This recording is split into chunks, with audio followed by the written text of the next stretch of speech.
Somebody asked me how to figure out a song by ear. That's kind of how I grew up learning to play because there was no internet or videos or DVDs or tablature books or anything that I knew of. So I just had to figure it out. So if I'm hearing a song, let's say it's in the key of E flat, I'm hearing something like a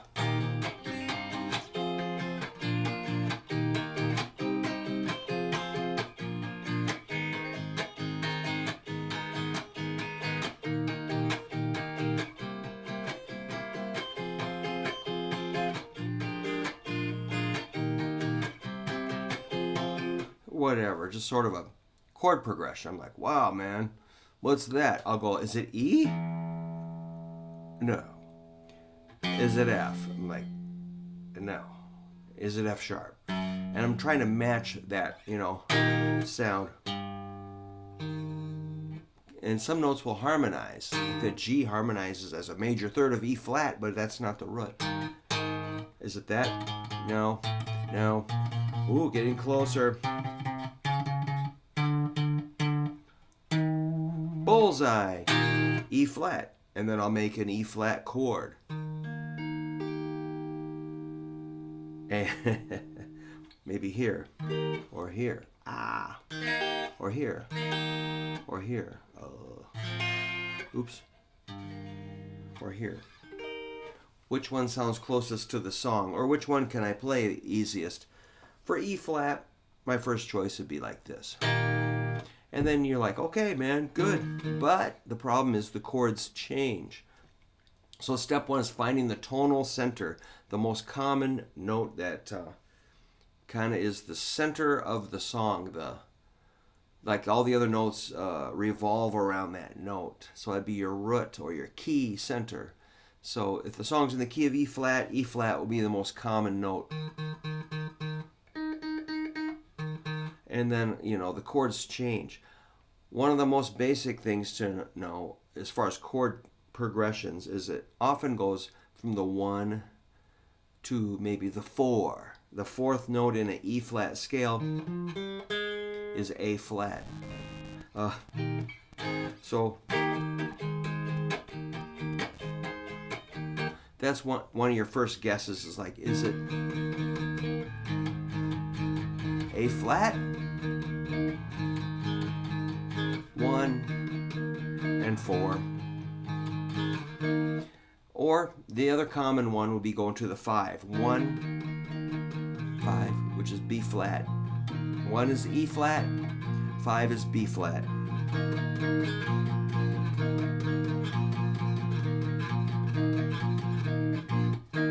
And you just gotta know, E flat, A flat, B flat are the three primary chords of the key of E flat, which I might not have known those words, but I could hear the sound of like.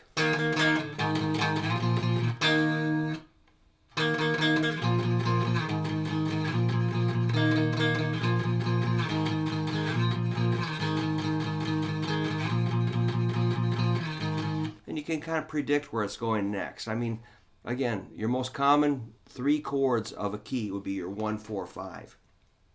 Your next most common interval would be like the 6. So like, which would be C minor. The 6 is minor in a major key. Then you bring in the 5, the 4, the 6, and the 5.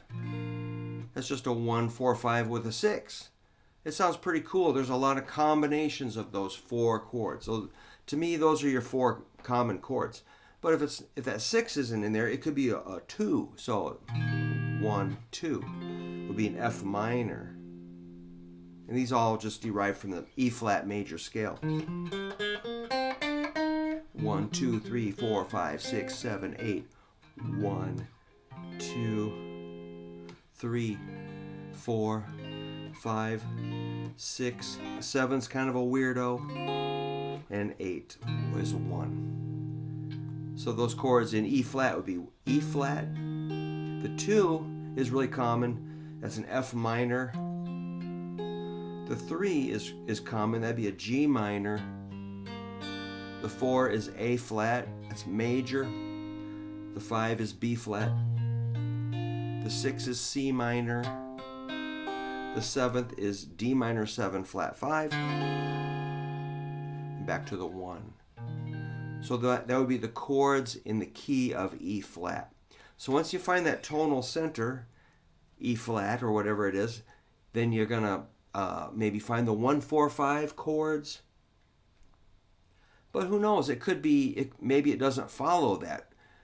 So maybe eliminate those kind of basic chord changes, and then if it's not that, it's going to be something else, which might be more complicated, more mysterious. I made up a song once that was really, I tried to make it the weirdest chord progression I could, and the most annoying thing, it went like this.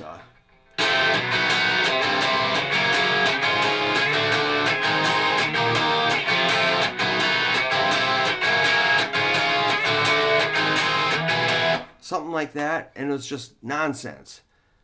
That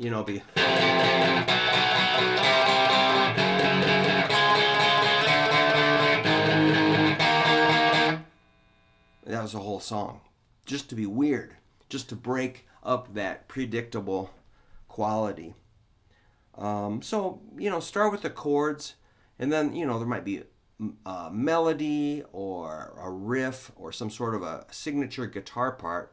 That can be a little more fussy. You gotta find. Often, it's got some open strings. So, like this sound.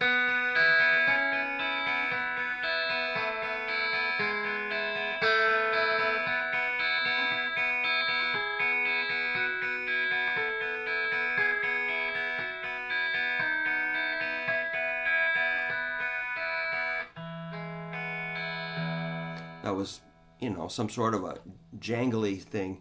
In those, that should be a clue that you're using open strings, that sort of ringing quality.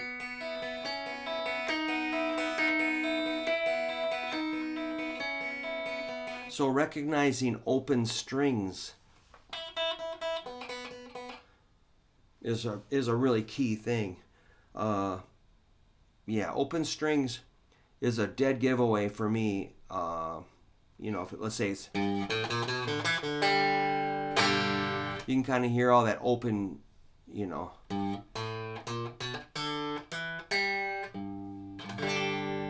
can hear that twang in the open strings. So that's a clue that can get you, you just grab for any clue you can. I remember I used to have students bring in songs, like, here's like a hidden track on a CD with no title. I'm like, sounds kind of obscure. And it'd be like some hidden track or something, or whatever, just obscure material, where I have to sit there and go, that's an alternate tuning. So I have to figure out the tuning, and it might be something not just your standard drop D, open G, open D. It might be some tweaky little weird tuning. I'm like, ugh. Plus, it could have a capo. So that's really mysterious, and you got to cut through all that confusion. Oh. And so that's a hard problem to solve. But if it's standard tuning and not, if it's got 4 or 5 chords, which is pretty typical, and it's usually in the key of like E, A, D, G, or C, those typical guitar keys, that makes it a little easier because you'll hear the open string perhaps, and then you'll have like a 1, 4, 5, or a 1, 6, 4, 5, or 1, 5, 6, 4, maybe a 2. The 3 is a little, it's in there, but it's not as common. All right, so that's just main thing is know your notes on your strings, and then you'll be able to at least find the note, identify it, and then, okay, if it's in key of A flat, it's going to be like a 1, 4, 5.